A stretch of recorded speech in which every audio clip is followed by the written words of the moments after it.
Hi everyone, I'm Sally Wilson. I'm a trauma buster and performance empowerer for high achievers in the sports, arts and business world. And I have with me Judith Richards.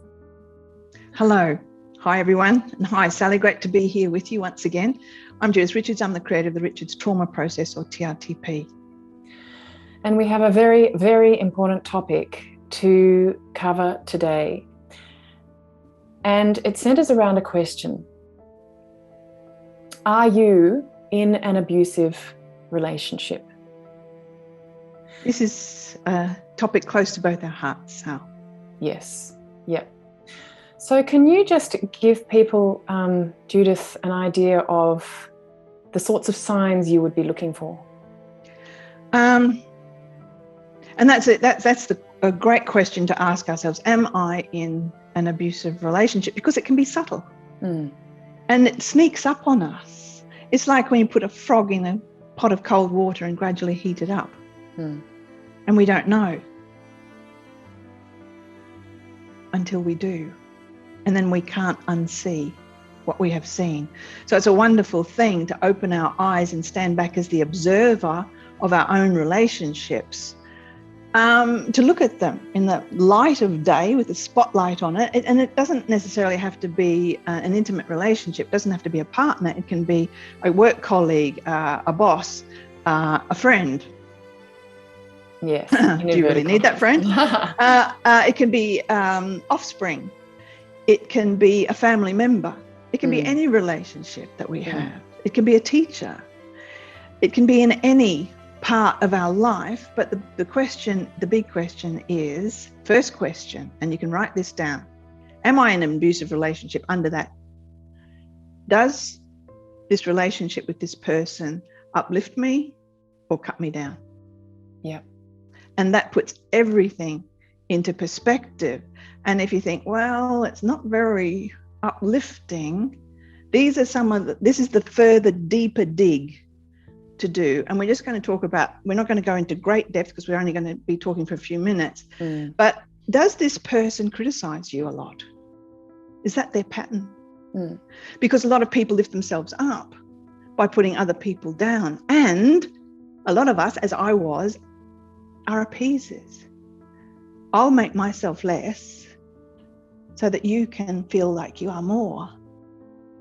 And I will tell you, I will praise you.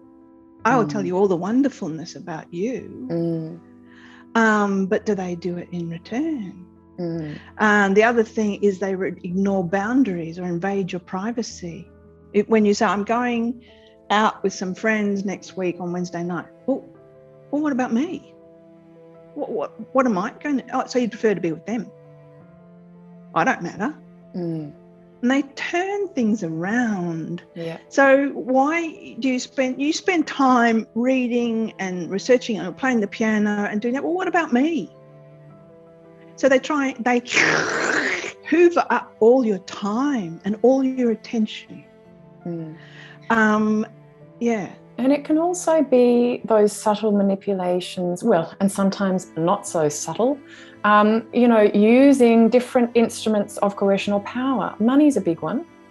If people try to control you through money, well, that's an abusive behaviour. It is. And that overlaps with having to ask permission. Yeah. For money, for going out. For going away. I mean, are you nuts? They ring when you're out. Yeah. And text, where are you? How long are you going to be? Yeah. And there's also, that question. Put it this way: we start to question ourselves. We start to take on the fault, the blame for these things. So yes, we need to stand back and observe and also ask ourselves, hang on, am I taking on the blame or guilt for this person's abuse? Am I taking that on? Am I blaming myself for this? Because, we often tend to, in our generosity, if we're in an abusive relationship, we can often take on things that are not ours. The guilt, the shame, the self-blame. If only I did better, if only I was better, they wouldn't get frustrated with me. They wouldn't get angry. I just have to try harder. I just have to try harder. Yeah, it's my fault. It's my fault. And like she keeps saying, I'm just too sensitive. I'm too sensitive. I'm a drama queen. And that dismissive behavior towards how you feel. Like, for example, saying to the other person, when you do this, I feel like this. And their response will often be, but there won't be I'm terribly sorry. No, they don't apologize. And it's, well, how do you think I feel? And then they bring out the list. When you do this and this, and remember you did that and that and that and that and that, and they go back through the years on their list that they keep bringing out. So there's no point bringing up anything because you know what's going to happen. Yeah.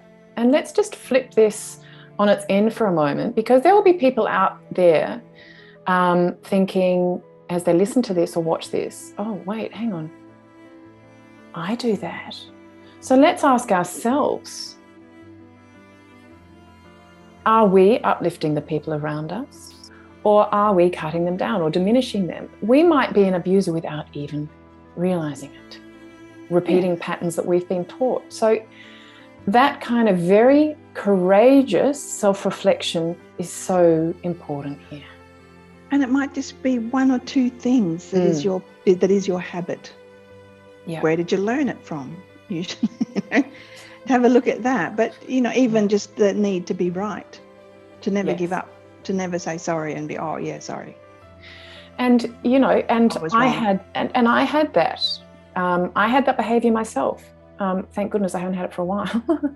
But I always had to be right. And does that make me evil? No. It meant that I had this self-preservation sort of instinct going on, this self-protective behavior going on. And I only felt safe or valid or lovable if I was right, if I was perfect. So, and did that uplift the people around me? No. Was I evil? No. But it would be much fun to be around. No, I would have been a pain in the ass to be around. But but looking at that and going, yeah, I did that. Or for some people listening now, oh, geez, I do that. Well done for acknowledging it and recognizing it. And now, what are the two words you might use to give somebody a strategy around this, Jude? Oh, just stop it. Stop. S-T-O-P, new word, I-T. Stop it. First of all, see it. Observe. Stand back. Observe your own patterns of behavior. Observe those of what's going on around you. Observe. And then once you see it, you can't unsee it. Once you know something, you can't unknow it. And even if, what happens so often when we have been in a controlling, manipulative, abusive relationship, our confidence erodes. It's shot. So just know that, if you are in that situation and your confidence is at an all-time low, you can still affect change. It might seem like